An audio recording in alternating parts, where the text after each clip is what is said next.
Ay, ganyan pala yan. Ang tawag dyan ay salay-salay. Ano yan? Salay-salay na isda. Inaayos. Ayan po mga kaibigan, at sila'y nagsasalay ng lambat. At mamaya lalaot na si Bongbong. Hanggang umaga ang laot. Ganito po sa probinsya, ang hanap buhay ay mangingisda lang, simpleng buhay, pero nakakaraos din. Ayun, ang tawag dyan ay lambat. Karen, paano yun nilalatag ni Bongbong? Ay, nag-isa lang siya.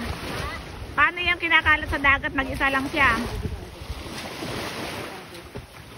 Naka-steady lang siya sa dagat, sa laot?